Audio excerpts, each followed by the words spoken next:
Unit 4 is a bit shorter. When I use this book with my in-person class, Unit 4 is a catch-up unit after you've worked so hard on Units 1 through 3. The nature of the task should be familiar by now. We begin with a coordination exercise. Again, this one over a walking baseline, so you're just continuing the work you started in Unit 3. And you get some more practice with spread harmonization, where there's a lead note or melodic note on top, third and seventh in the middle, and the root on the bottom. And we finish with the beginning of a shuffle solo. Shuffle number 3, this is the first chorus. Okay, let's get into Unit 4. And we have another coordination exercise, and the left hand pattern is one you already know.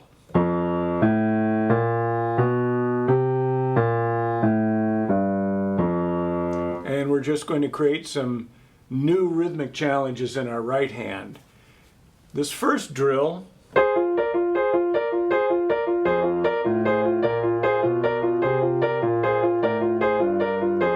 it's a fun one. My suggestion is to start this way. Let's block it out, F minor, with your middle finger on A flat, and then this B flat triad in second inversion with your third finger on B flat. And when we put it together, it'll sound like quarter note triplets over our quarter notes in the left hand.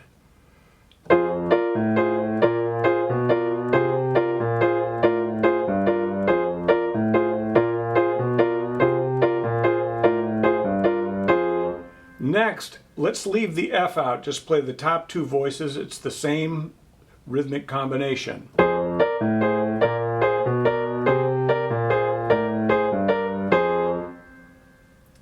My next suggestion is, instead of having your forearm moving on quarter note triplets, let's add the F. We're going to slow it down, and we'll get the forearm moving on every one of the eighth note triplets.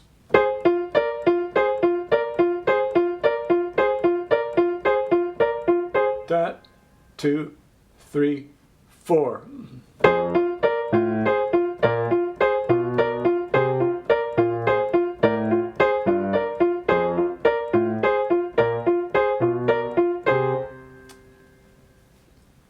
Beware of your thumb. If you start sliding down to the knuckle, that's going to give you problems. So just stay closer to the tip, or as close to the tip as you can.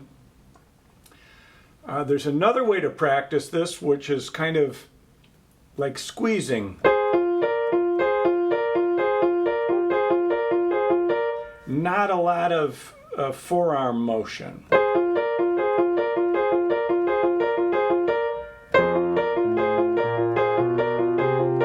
And notice my fingers are not just collapsing. It's a little, there's a little bit of support going on.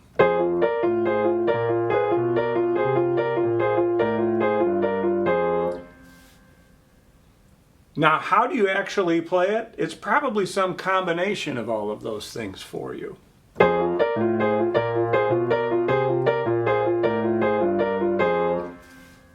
If you just switch it up and practice in all of those different ways, the triads, the top two voices, then the more active forearm. And you have to do all of this over the left hand.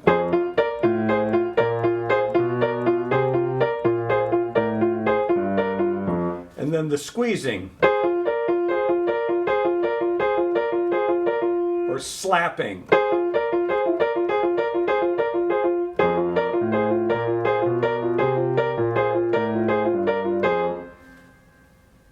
I think that'll get you there.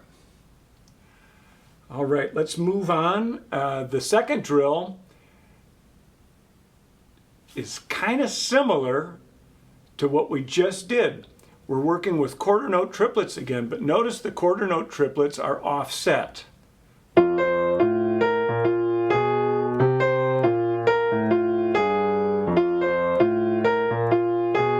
Notice everything lines up on beat 4, so that's a good moment to check.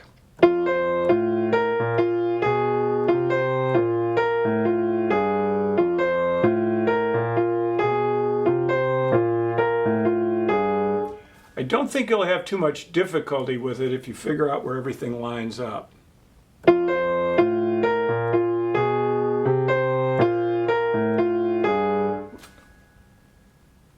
We also have notes lining up on beat 2.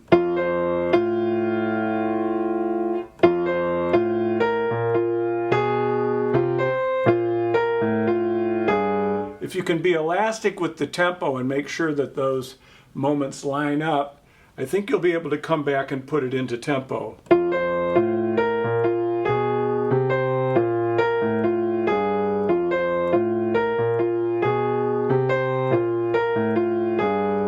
And offset triplets like you're reading here and playing and grooving with are very common in jazz and blues phrasing. It's a wonderful sound and it's a wonderful feeling once you get it synchronized.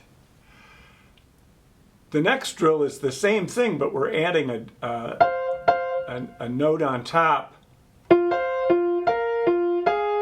So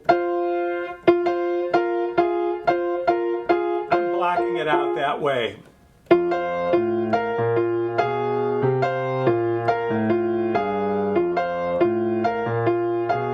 Beware of trying to stretch your hand out with this. Go ahead and pivot a little bit as you need to so that you don't overextend your hand and get tired and sore.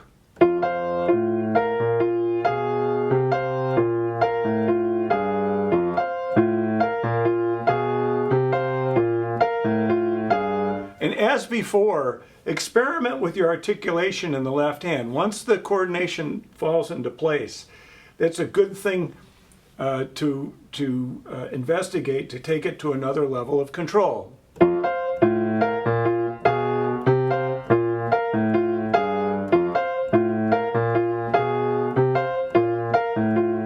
Now legato in the left hand.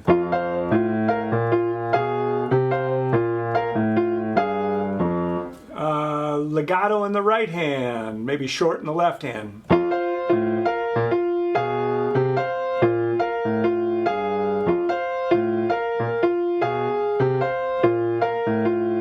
Challenging, but all of that gets you listening and takes what you're playing to another level of control and awareness.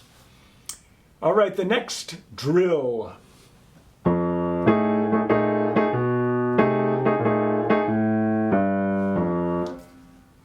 The thing that I have to ask students to do with this particular figure is to play more legato in the right hand and to play with a very deliberate swing feel. We have the indication of swing at the top, so those eighth notes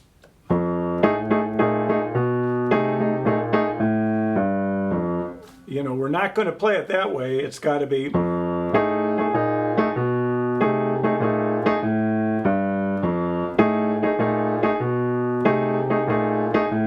So let's look at how we do that.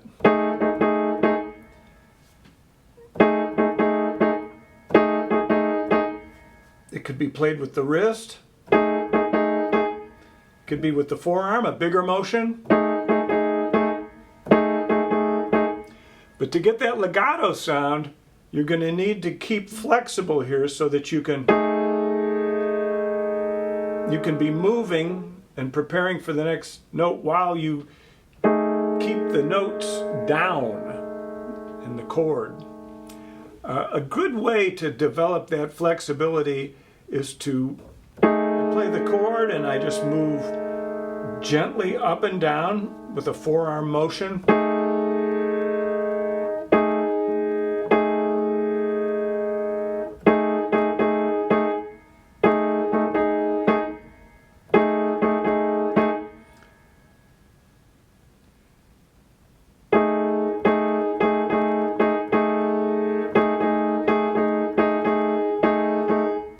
with that until you can get that legato sound on the eighth notes preceding the accent.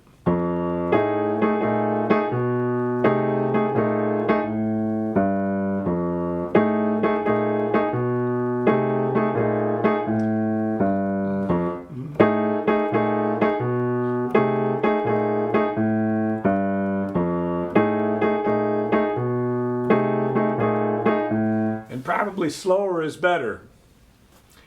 All right, and then this last drill is just a fun riff.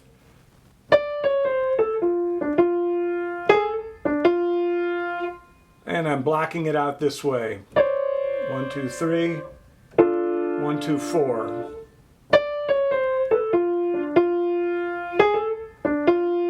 And I'm playing that grace note 3 to 4. I'm not sliding on this one.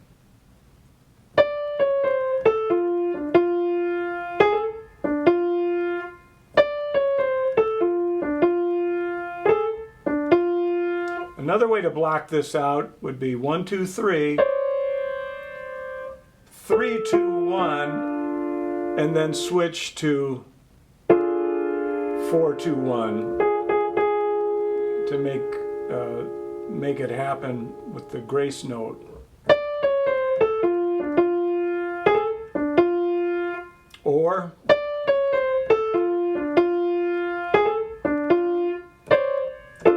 it out that way, black it out that way. See what works best for you. And then get it grooving.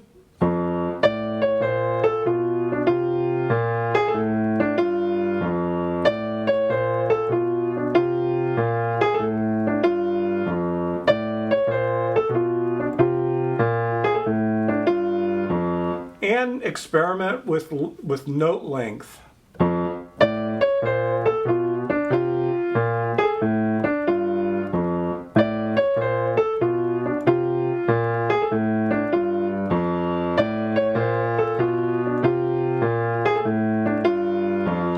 It can work, but you need to be in control.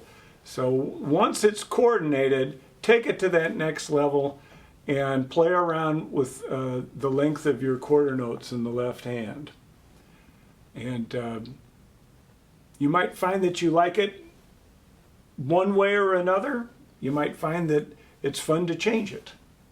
Anyway, if you put in the time and the extra effort to experiment with that, you'll be able to decide and be in control.